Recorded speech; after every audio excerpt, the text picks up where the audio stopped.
우리 다 같이 자리에서 일어나서 하나님 말씀 함께 읽습니다.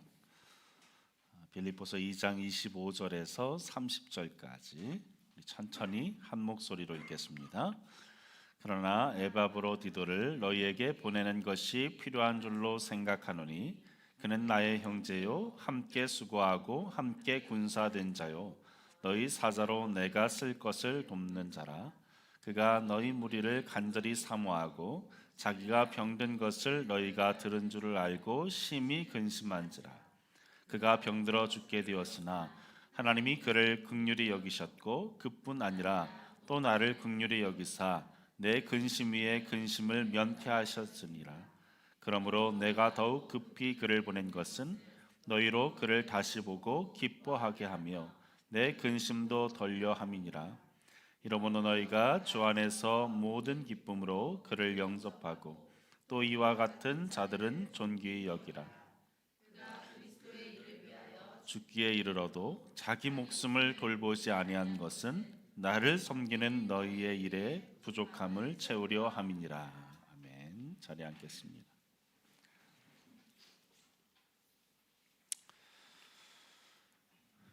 우리 서로 앞뒤 좌우 인사할까요? 사랑합니다. 축복합니다.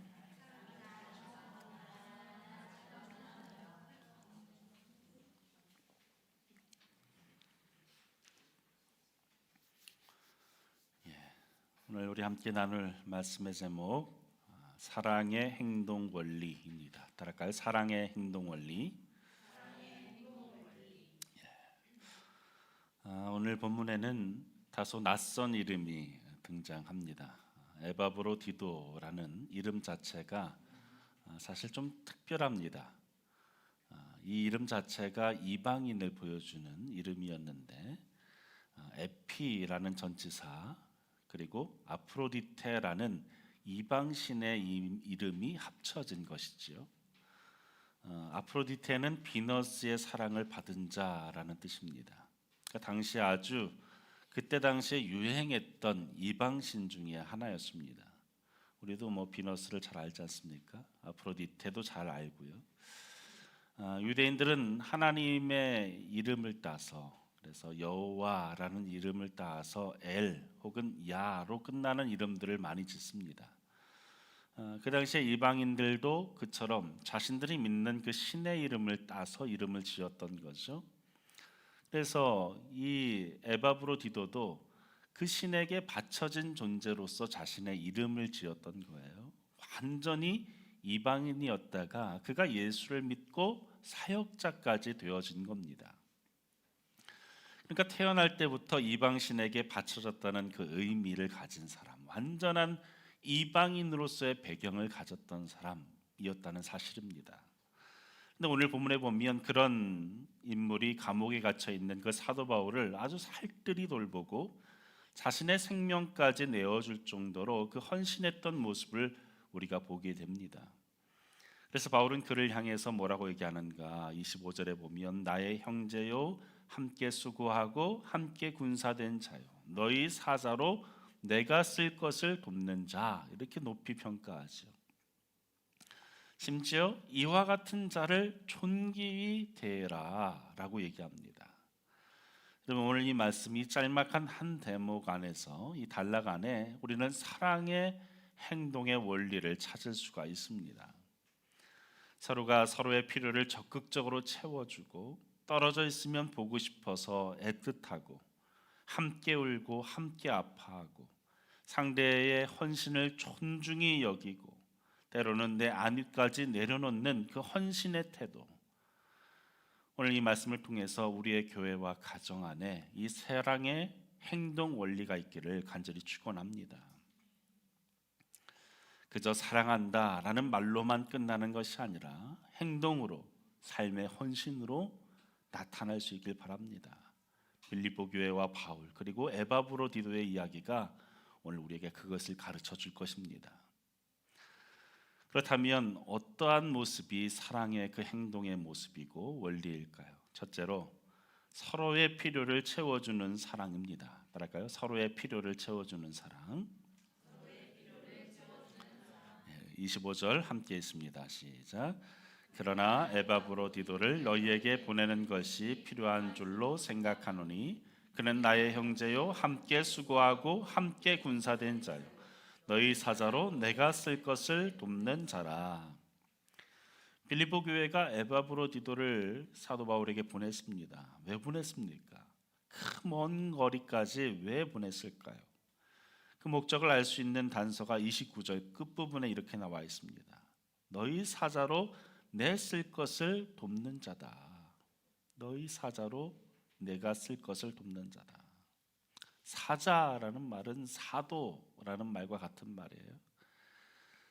헬라어로 아포스톨로스라는 단어인데 풀어 말하면 보냄을 받은 자 이런 뜻이에요. 사도라는 말 자체가 보냄을 받은 자라는 뜻입니다.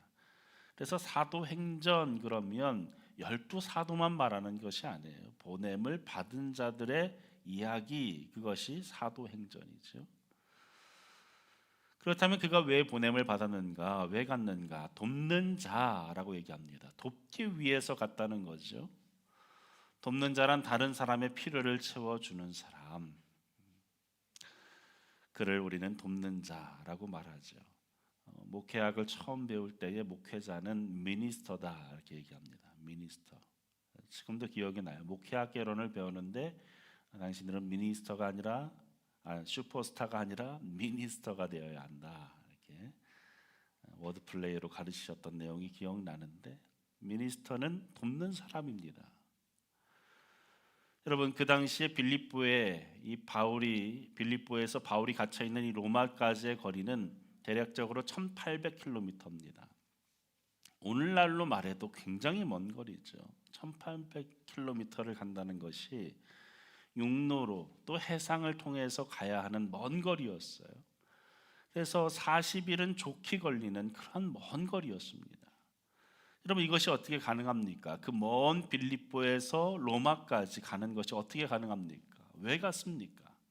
돕기 위해서 갔다는 거예요. 사랑하기 때문에 가능한 것입니다. 사실 에바브로디도가 가서 한 일이 무엇입니까? 감옥에 가서 바울에게 필요한 것을 주고 그를 챙기고 헌금을 전해주고 심부름하고 함께 있어주는 것, 이런 일들이죠. 그러나 우리가 주목해야 할 것은 그것이 사랑의 대상에게 필요한 것이라면 하는 겁니다. 그 먼 거리라 할지라도 가는 것이지요. 진짜 사랑은 말로만 그치는 것이 아니라 구체적으로 행동으로 돕는 것입니다. 마치 예수님께서 광야에서 배고픈 무리를 향해서 너희가 먹을 것을 주라 라고 말씀하셨듯이 우리는 돕는 자로서 살아야 합니다. 사랑은 실질적인 도움을 제공하는 것이죠. 그래서 누군가 우리 안에 힘들고 어려울 때, 누군가 병들었을 때 그저 힘내십시오 라고 말만 할 것이 아니라 실제로 약을 사가고 반찬을 챙기고 병원에 함께 가주고, 이런 일들이 우리 안에 있어야 합니다. 우리도 누군가 어려울 때 안부를 묻지만 실제로 움직이기가 쉽지 않죠. 하지만 에바브로디도는 그 위험천만한 로마까지 갔다는 사실입니다. 여러분, 그 당시에는 국제법이 없었던 당시예요. 어떤 보호를 받을 수가 없었습니다. 강도가 얼마나 많았겠습니까? 엄청나게 많은 돈은 또 아니었을 거예요. 여하튼 돈을 가지고 가야 하는 그 상황 속에서 얼마나 많은 위협들이 도사리고 있었겠습니까? 그런데 그 험난한 길을 무릅쓰고 갔습니다. 저는 사실 바울에게 있어서 가장 큰 어려움이라고 한다면 저는 외로움이었을 것이다 라고 생각합니다. 감옥에 있는 바울이 얼마나 외로웠을까요? 얼마나 말을 하고 싶었을까요? 우리 일본 선교 가면은 일본 선교사님한테, 그러니까 우리 파송을 하면서 우리 팀에게 당부하는 게 있어요. 가서 선교사님 말 많이 들어주고 하라.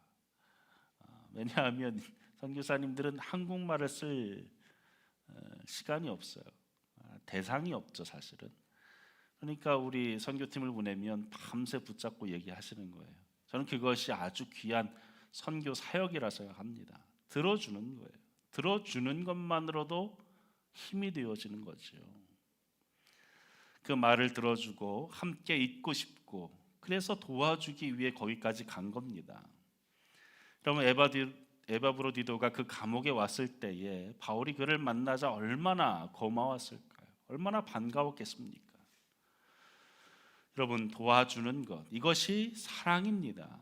그런데요, 사람이 어려울 때는 거창하지 않아도 아주 조금만 도와주어도 그것이 아주 크게 느껴집니다. 저한테 아주 소중한 인연들이 있지만 저에게 있어서 하나님 보내신 까마귀 같은 존재가 있습니다. 우리 교회에도 왔었던 우리 이현광 목사님, 지금은 미국으로 이민 가서 이제 정말 만나기가 어려워졌는데, 이 친구는 제가 고등학교 때 만난 친구였어요. 근데 항상 제가 힘들 때면 어떻게 알고 찾아옵니다. 어떻게 알고 찾아와요. 그리고 봉투를 주면서 이렇게 얘기합니다. 하나님이 너 주래. 쓱 주고 가요. 꼭 필요한 때에 필요한 만큼 줍니다. 더도 안 주고 필요한 만큼만 주고 가요. 평소에는 거의 전화도 없어요. 1년에 두세 번, 한두 번 이렇게밖에 통화를 안 합니다. 그런데 그때마다 엘리야에게 보내신 까마귀처럼 저를 그렇게 찾아와 돕습니다. 필요를 채워주는 것이죠. 여러분, 추울 때에는 얇은 옷 한 가지만 입어도 그렇게 도움이 되어집니다. 제가 군을 최전방에서 군 생활을 했는데 그때 하나라도 옷을 더 입어야 되잖아요.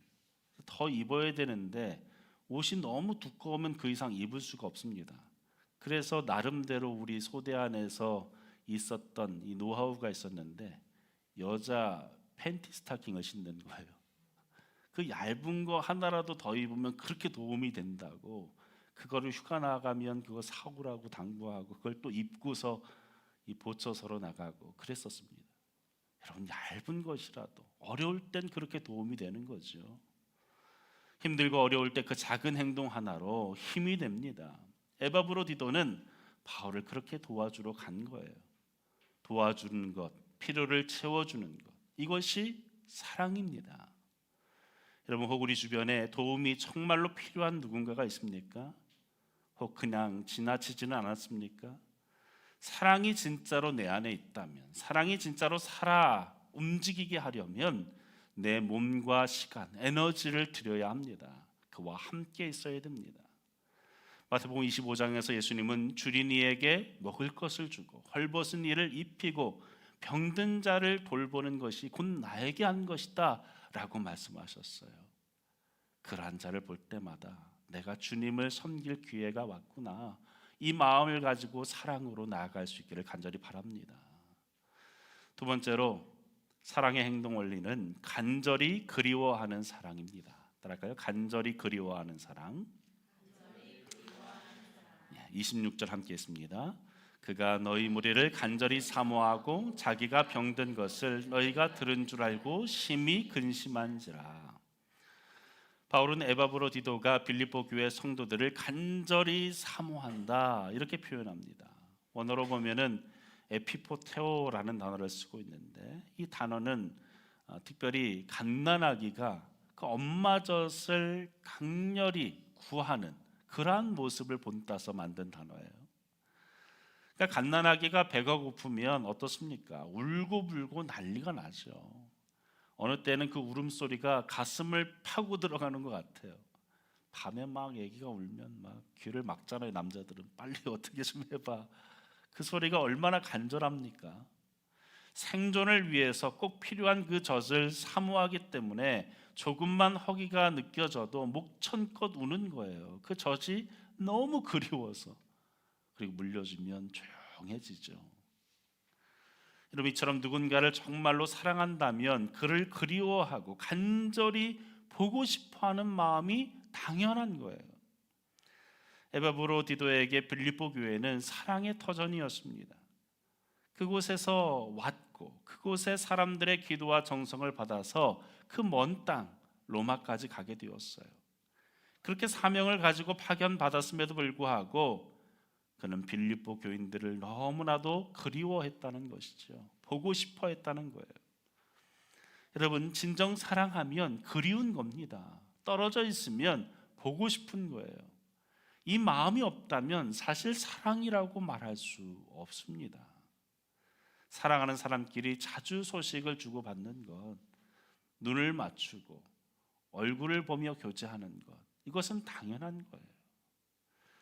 신앙 안에서도 마찬가지입니다. 우리가 주님을 사랑하면 그분을 사모하는 마음이 늘 깨어있게 되어집니다. 그리고 교회를 사랑하면 교회의 지체를 더욱더 그리워하게 됩니다.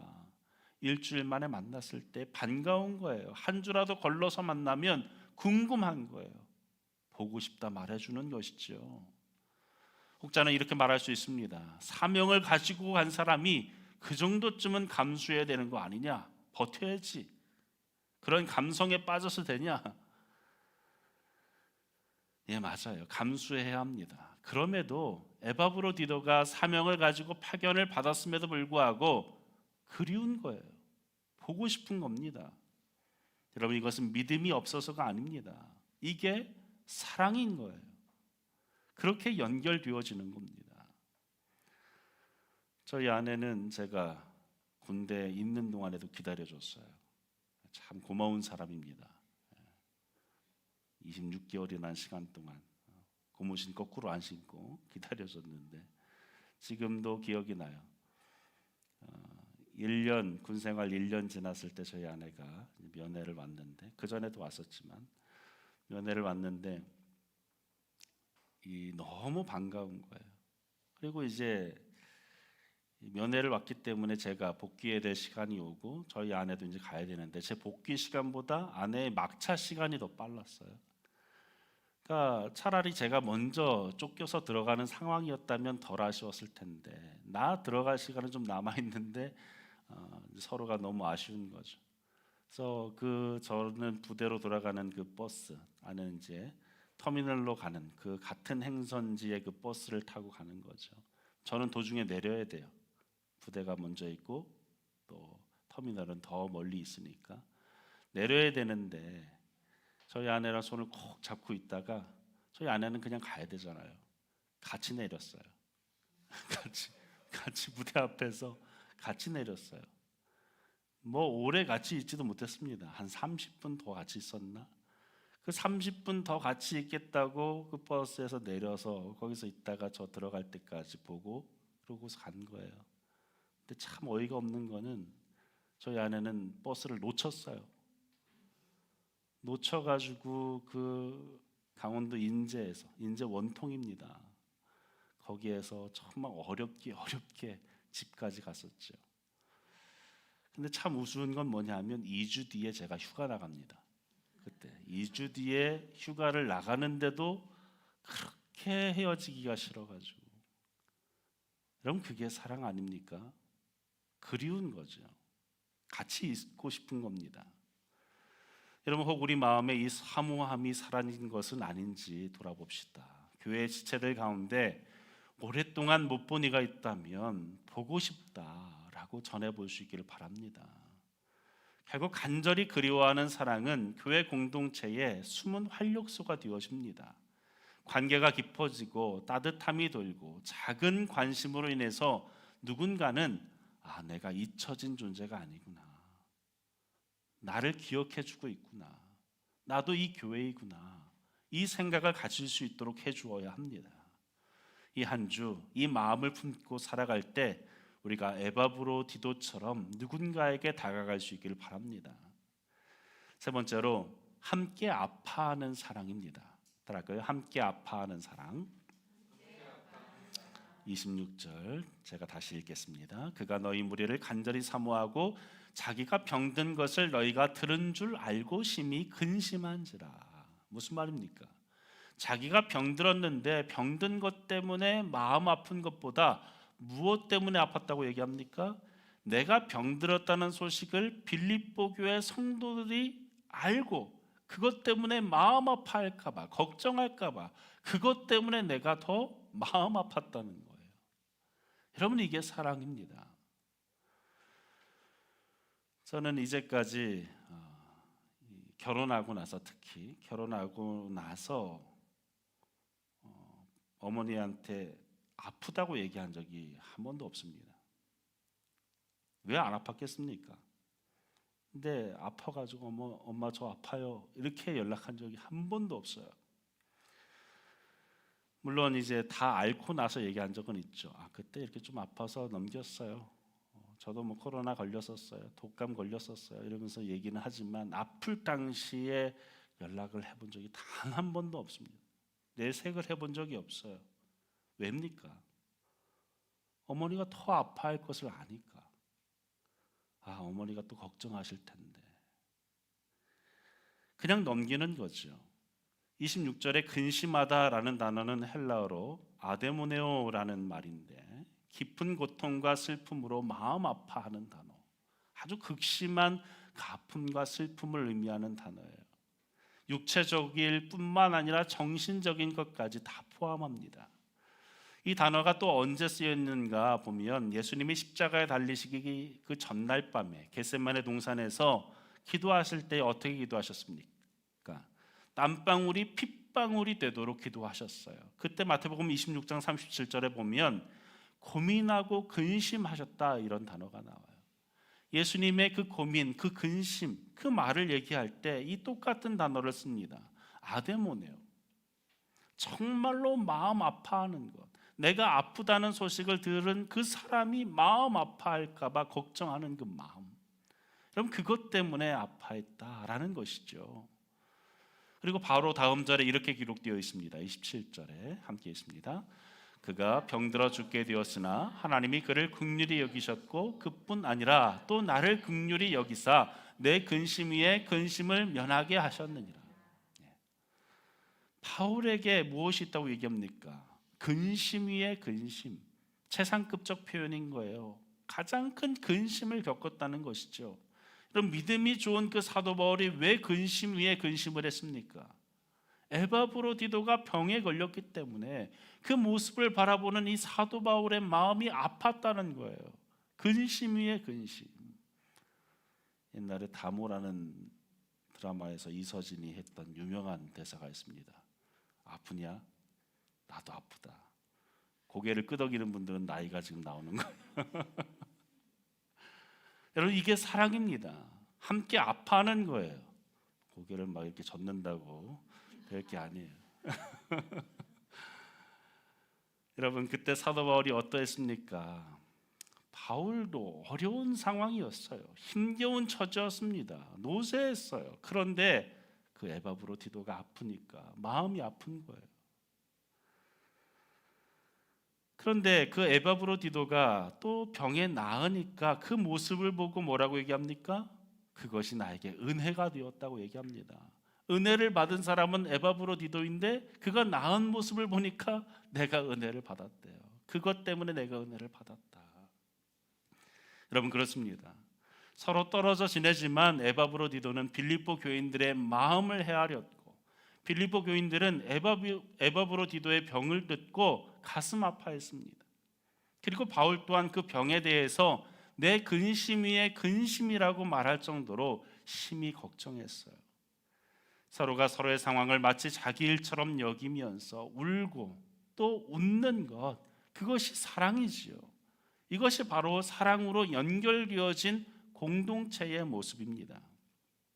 에스겔서에 보면 하나님의 영이 임하시면 우리에게 어떤 일이 일어나는데 그 일이 무엇인가? 돌같이 굳은 마음을 부드럽게 하신다라고 얘기해요. 성령께서 임하면 성령이 임한 그 사람에게 나타나는 현상은 무엇인가? 딱딱했던 그 마음이 부드러워진다는 것이죠. 누군가 기쁜 일이 있으면 같이 기뻐하게 돼요. 누군가 슬픈 일이 있으면 같이 슬퍼하게 되는 것입니다. 우리는 삼위일체 하나님을 믿습니다. 성부, 성자, 성령 삼위 하나님이 한 분이라고, 그분이 밀접하게 관계 속에 연결되어 있다라고 믿습니다. 요한에서 4장 8절에 분명히 말씀합니다. 하나님은 사랑이시라. 하나님의 본질 자체가 사랑이라는 거예요. 그 삼위일체를 이루는, 또 그 삼위일체를 유지하는 것은 무엇인가? 사랑이라는 거예요.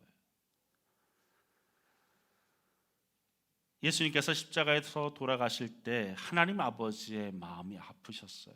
성령님도 함께 고통을 느끼셨을 거예요. 그리고 예수님이 부활하셨을 때에 하나님 아버지도 기뻐하셨고 성령님도 기뻐하셨습니다. 그런데 중요한 것은 우리가 예수님을 믿으면 이 삼위일체 하나님의 교제 안으로 우리가 들어가게 됩니다. 그래서 우리가 사랑의 끈으로 하나 될 수 있는 거예요. 우리가 하나가 되어진다라는 것은 사랑이 아니면 불가능하고 하나님이 아니면 불가능한 겁니다. 그래서 교회가 사랑한다라는 것은 삼위일체의 신비 안에 들어가는 거예요. 얼마나 놀라운 일입니까? 우리가 지금도 삼위일체를 이것이다라고 정의할 수가 없어요. 3차원에 갇혀 있는 우리로서는 도저히 생각조차 할 수 없는 놀라운 신비입니다. 그런데 그것을 온전히 체험하고 느낄 수 있는 것이 다른 것이 아니라 사랑이라는 거죠. 사랑 때문에 우리가 하나 될 수 있고 사랑 때문에 하나님의 관계 안에 들어갈 수 있는 거예요. 우리가 그렇게 사랑의 끈으로 연결되어졌습니다. 누군가 아플 때 예수님의 마음이 아프십니다. 그리고 그 예수님의 마음이 느껴져서 내가 그 상대를 바라볼 때 내 마음도 아픈 거예요. 예수님과 동떨어져서 아무 상관없이 저 사람이 아프다고 그냥 생각하는 것은 그저 불쌍히 여기는 마음에 그치지 않습니다. 그 예수님의 마음으로 바라보는 거예요. 어거스틴은 성령님은 사랑의 끈이라고 표현했습니다. 성령님께서 성도와 성도를 연결해주고 성부, 성자, 성령 하나님을 연결한다라는 것이죠. 무엇으로? 사랑으로. 여러분, 그래서 교회는 일을 하는 곳이 아닙니다. 사랑하는 곳입니다. 우리가 같이 있는 것은 같이 일하는 것이 아닙니다. 사랑하는 것입니다. 교회는 조직이 아니라 사랑으로 하나 되는 곳입니다. 하나님과 예수님과 성령님 그리고 우리가 그 안에서 사랑으로 연결되어지고 함께 자라가는 것입니다. 그런데 자꾸만 교회에서 일한다고 생각하는 사람들이 있어요. 그러니까 불평이 생기죠. 불만이 생기죠. 나만 한다고 생각하죠. 아니요, 우리는 일하는 것이 아닙니다. 사랑하고 있는 거예요. 내가 더 사랑한다고 불평이 생깁니까? 여러분, 더 사랑하면 더 귀한 거예요. 내게 더 귀한 거예요. 내가 교회를 더 사랑하는데 그것이 얼마나 더 귀합니까? 주님이 얼마나 우리를 기쁘게 보시겠습니까? 내가 사랑해서 더 교회를 더 많이 하면 얼마나 더 귀한 겁니까? 누군가 아플 때 함께 아프고 기쁠 때 함께 기뻐하면서 어려울 때 도와주고 보고 싶어하고 함께 하고 싶고 이 사랑의 끈으로 우리는 연결되어 있습니다. 이 놀라운 신비 안에 우리가 함께 있다는 사실을 잊지 마십시오.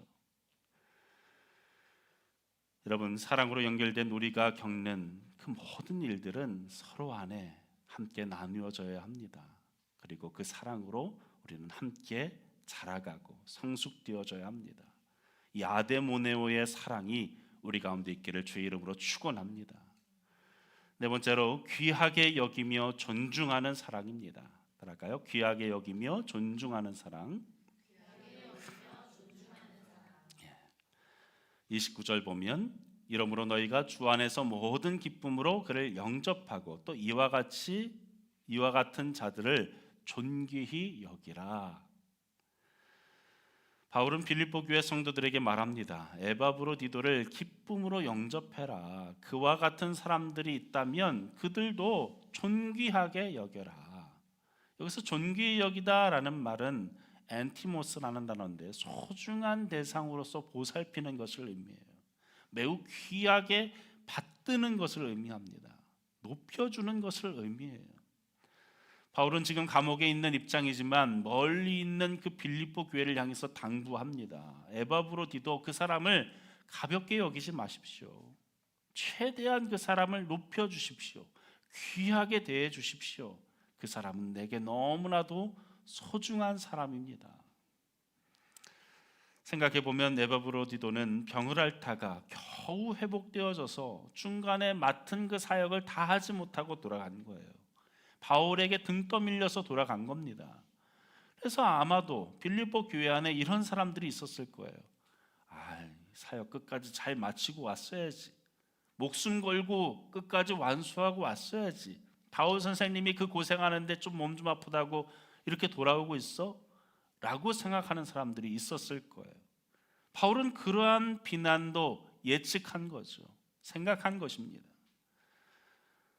누군가 실망할 여지가 있다는 것을 알았던 거예요.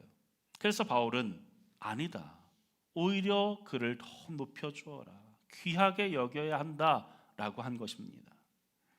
이미 우리가 읽었지만 25절에 보면 바울이 에바브로디도에 대해서 이렇게 표현하죠. 나의 형제, 함께 수고하고 함께 군사된 자. 나의 형제라는 말은 피를 나눈 가족이라는 것입니다. 우리가 교회 안에서 한 형제와 자매입니다 서로 고백하는 것은 내가 피를 나눈 혈연과 같은 관계입니다. 당신과 나는 그러한 관계입니다 라고 고백하는 거예요. 앞서 얘기했듯이 에바브로디도는 그 이름 자체가 우상 숭배하는 그 이름이었습니다. 그 이름만 들어도 바울과 전혀 배경 자체가 다르죠. 바울은 유대인 중에 유대인이었어요. 율법적인 사람이었습니다. 유대인으로서도 바리새인에 해당되어지는 아주 엄격한 신앙인의 사람이었습니다. 얼마나 다른 사람입니까? 그런데 그는 편견 없이 그를 대했다는 거예요. 나의 형제라고. 과거에는 너무나도 다른 삶을 살았지만, 출신이 달랐지만 예수 믿는다는 그 이유로 당신은 나의 형제라고 받아준 것입니다. 그리고 소중하게 다루어 주었어요. 그리고 어떻게 고백합니까? 함께 수고했다는 것이죠. 동역자란 말이죠. 그래서 다른 번역에 보면 에바브로디도를 동역자다 이렇게 얘기합니다. 또 함께 군사된 자, 전우라는 거죠. 전쟁터에서의 그 전우. 어떤 관계입니까? 함께 나란히 서서 싸우는 사람, 그게 전우 아닙니까? 함께 살고 함께 죽는 관계, 그것이 전우죠. 왜 그래야 합니까? 내가 뚫리면 옆에 사람이 죽는 거예요. 옆에 사람이 뚫리면 나도 죽는 거죠. 저는 그런 관계입니다. 그러니까 나의 형제, 나의 동역자, 나의 전우 이렇게 고백하면서 이 에바브로디도는 나에게 그렇게 너무나도 소중한 사람이니까 당신들도 그를 소중하게 다뤄주십시오. 존중해 주십시오. 여러분, 이것이 사랑입니다. 여러분, 사랑은 상대를 귀히 여기고 존중하는 자세로서 보는 것입니다. 이것이 사랑의 핵심 키예요. 세상은 종종 능력과 성공에만 환호합니다. 실패나 약함이 드러나면 푸대접하지요. 그러나 교회는 그런 곳이 아닙니다. 우리는 서로가 다르게 살아왔고 다른 환경 속에서 자라왔을지라도 예수님 안에서 한 가족입니다. 한 형제가 되어진 거예요. 그것만으로도 우리는 서로를 엔티모스로 존귀히 대할 수 있어야 합니다. 여러분, 귀히 여긴다는 것은 우리의 말과 표정, 태도에서 구체적으로 나타납니다. 상대에게 말을 할 때, 대화할 때, 그에게 무언가를 행동으로서 보일 때 우리의 말과 행동, 표정으로서 존중해 줄 수 있기를 바랍니다. 마치 바울이 그렇게 존중했던 것처럼. 사랑으로 연결된 공동체는 서로를 소중하고 존귀한 존재로 맞이하고 언제나 존중과 배려의 태도를 지녀야 합니다. 마지막으로 사랑의 행동 원리는 자신을 아끼지 않는 헌신의 사랑입니다. 들을까요? 자신을 아끼지 않는 헌신의 사랑. 30절 우리 함께 했습니다. 그가 그리스도의 일을 위하여 죽기에 이르러도 자기 목숨을 돌보지 아니한 것은 나를 섬기는 너희의 일에 부족함을 채우려 함이니라. 바울은 에바브로디도의 태도에 대해서 이렇게 전합니다. 죽기에 이르러도 자기 목숨을 돌보지 않았다. 죽기까지 되어졌는데 목숨을 돌보지 않을 정도였다는 거예요. 다른 말로 말하면 목숨을 걸었다는 거죠. 그런데 한번 생각해 보세요. 그가 목숨 걸었던 일이 무엇입니까? 앞서 얘기했듯이 아주 엄청나게 대단한 일이 아니었습니다. 바울은 얘기합니다. 나를 섬기는 너희의 일에 부족함을 채우려 함이다. 바울을 섬기는 일이었다는 거예요. 그 일이 무엇입니까? 두 가지죠. 첫째는 빌립보 교회가 보낸 그 헌금을 전달하는 일. 둘째는 감옥에 와서 바울과 함께 해주는 일. 그것이죠. 그냥 생각해 보면 엄청나게 대단한 일이 아니라고 여길지 모릅니다. 그런데 이것이 사랑이라는 거예요. 거대한 프로젝트가 아니고 눈에 띄는 일도 아니었지만 에바브로디도는 그 헌금을 들고 먼 길을 떠났고 바울의 곁에서 그를 위로하면서 함께 했습니다. 그 과정 속에서 원치 않은 병을 얻게 되어졌고 그 죽음의 문턱까지 가게 되어진 거예요. 하지만 그는 자신에게 맡겨진 그 일을 소홀히 하지 않았다는 것이죠. 대충 하지 않았습니다. 조금 아플 때 저 안 되겠습니다, 못하겠습니다 라고 한 것이 아니에요. 그는 목숨을 걸었습니다. 그렇게 했던 거죠.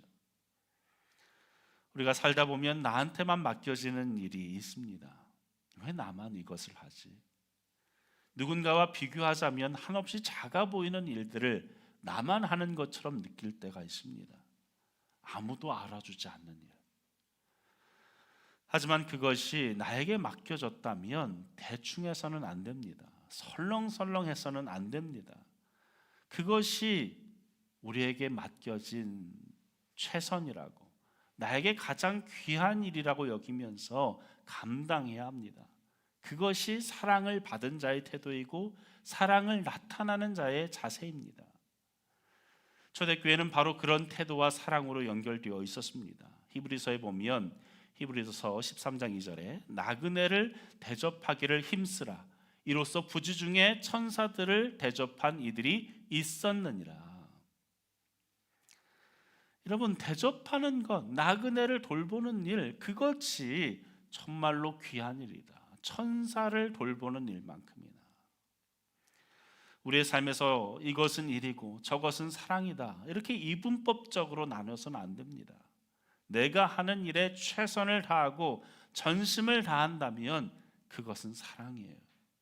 내게 맡겨진 사람을 소중히 여기고 내가 맡겨진 일에 충성을 다한다면 그것이 사랑입니다. 여러분의 직장 안에서 설렁설렁하지 마십시오. 최선을 다하세요. 왜 내가 이 일을 하고 있냐, 내 가치가 고작 이거밖에 안 되냐라고 여기지 마세요. 최선을 다하세요. 그 맡겨진 일을 사랑으로 하십시오. 그렇게 철저히 사신 분이 있습니다. 누구입니까? 예수님이세요. 예수님은 이 땅에 오셔서 최선을 다해 사셨습니다. 사랑으로 모든 일들을 행하셨어요. 배고픈 사람을 만나고 힘든 사람을 만나고 거기에 생명을 거셨습니다. 그리고 누구를 만나도 그를 소중하게 대하셨어요. 가늠한 여인을 만났을지라도, 세리를 만났을지라도, 수가성에서 남편이 5이었던 그 여인을 만났을 때에도 사람들은 그들을 무시했지만 예수님은 소중히 다루셨습니다. 그리고 겟세마네 동산에서 기도하실 때에도 주님은 자신에게 처해 있는 그 상황이 너무나도 고통스러웠음에도 불구하고 제자들을 떠올리면서 그들을 위해서 기도하셨습니다. 그들이 어떻게 살아갈지, 어떻게 믿음을 지켜갈지 그들을 위해서 기도하셨어요. 사랑이었죠. 여러분, 주님께서 우리를 대하실 때도 그렇게 대하세요. 우리를 부르셨을 때에 이놈들 내가 어떻게 부려먹을까, 이것들 내가 어떻게 하면 내 수족으로 부려먹을까 라고 하며 대하셨습니까? 우리가 주님을 믿고 우리가 경험한 것이 무엇입니까? 사랑이죠. 주님이 우리에게 수없이 많은 일들을 막 시키기만 하셨습니까? 아니죠. 그분이 우리의 삶 속에 채워주시고 도우시고 역사하신 일들이 가득하지 않습니까? 사랑이에요. 그분은 우리를 부리기 위해 오신 분이 아니라 헬퍼로서 오셨어요. 돕기 위해 오신 것이죠. 여러분, 내가 아플 때 나를 많이 생각하고 내가 기쁠 때 함께 기뻐하는 그 주님의 모습, 나를 소중히 생각하시고 거기에 목숨을 거신 거 아닙니까? 우리를 구하기 위해 생명조차 아끼지 않으셨어요. 그 사랑의 방법으로 사랑하라는 것이죠. 이런 말을 하면 떠오르는 구절이 있죠. 요한복음 13장 34절의 말씀, 우리 함께 읽습니다. 시작. 새 계명을 너희에게 주노니 서로 사랑하라. 내가 너희를 사랑한 것 같이 너희도 서로 사랑하라. 너희가 서로 사랑하면 이로써 모든 사람이 너희가 내 제자인 줄 알리라. 여러분, 그렇습니다. 사랑이에요. 제자의 핵심은 사랑입니다. 일 잘하는 것이 아니에요. 초대교회 성도들이 이어졌던 것은 일이 아니었어요. 조직력이 아니었습니다. 사랑이었습니다. 사랑은 떠나고 조직만 남으면 그 관계는 굳어지기 시작합니다. 사랑은 떠나고 일만 남으면 그저 이해관계만 남게 되어집니다. 여러분, 사랑의 끈으로 연결되어 있는 우리의 모습이 되기를 간절히 축원합니다. 에바브로디도와 바울 그리고 빌립보 교회는 그렇게 서로를 보았어요. 보고 싶어 했습니다.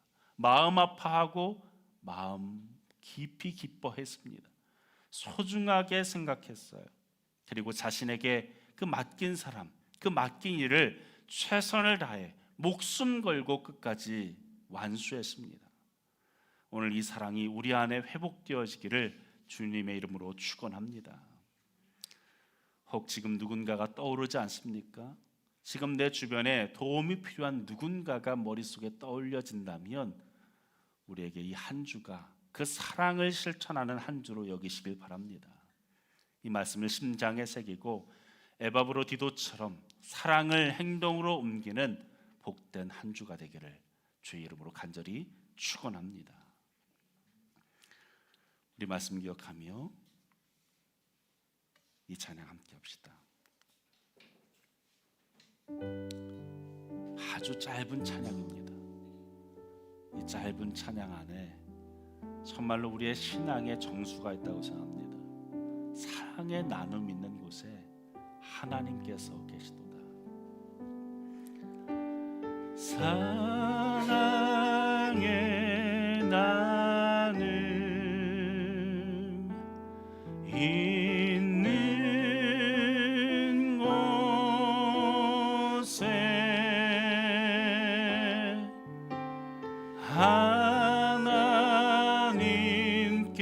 하나님께서 계시도다.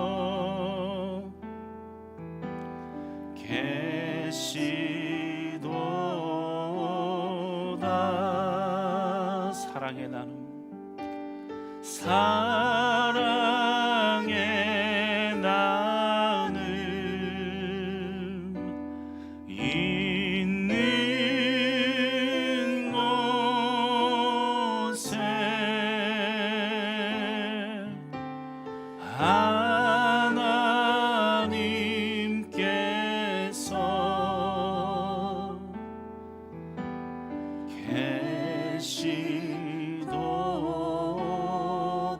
사랑의 나눔 있는 곳에, 사랑의 나눔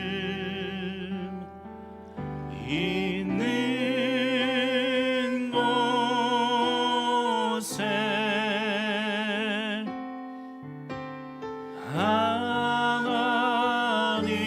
하나님께서 계시도. 한 번만 더 고백할까요? 사랑의 나눔, 사랑의 나눔 있는 곳에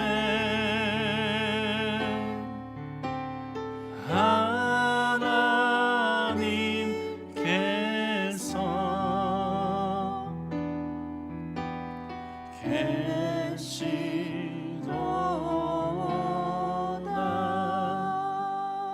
우리 함께 기도합시다.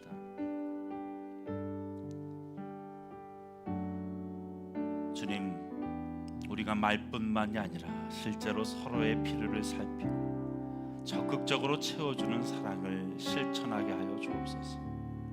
누군가 어려움 가운데 있다면 내가 함께 하겠다는 결단으로 움직이게 하여 주옵소서. 우리 주변에 멀어져 있는 지체가 있다면 내가 찾아가겠습니다. 우리 안에 사모함의 마음이 식지 않도록 도와주옵소서. 또 누군가 울고 있을 때 내일처럼 아파하고 함께 울어줄 수 있는 민감함이 우리 가운데 있게 해달라고 간구합시다. 주님, 나도 힘든 삶을 살지만 누군가에게 더 힘듦이 있을 때 찾아가게 해주십시오.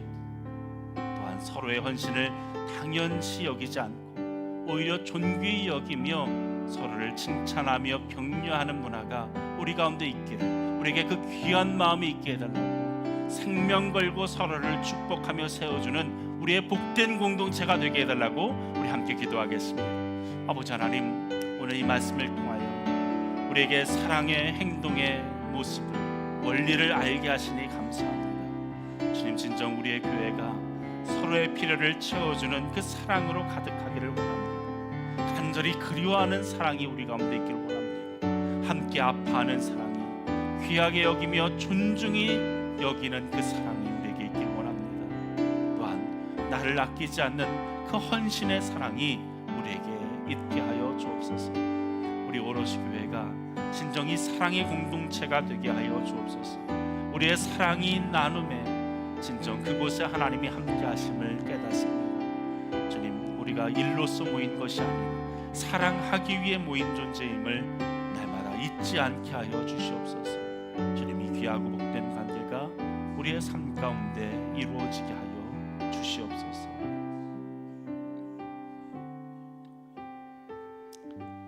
아버지 하나님, 에바브로디도를 통해 우리에게 사랑의 행동 원리를 배우게 하시니 감사합니다.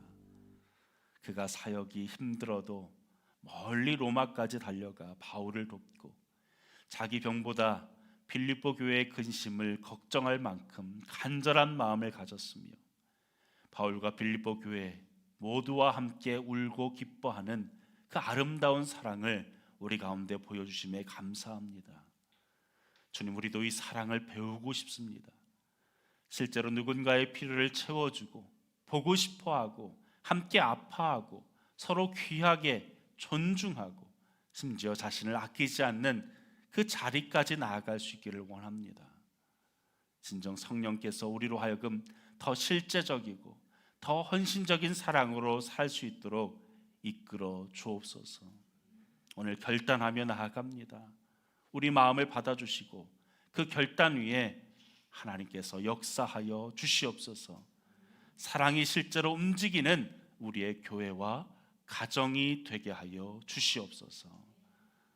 이제는 우리 주 예수 그리스도의 은혜와 하나님 아버지의 극진하신 사랑과 성령의 감동하심이 진정 사랑 때문에 살겠노라고 고백하는 우리 모든 성도들의 머리 위에 이제로부터 영원히 함께 하시기를 간절히 축원하옵나이다.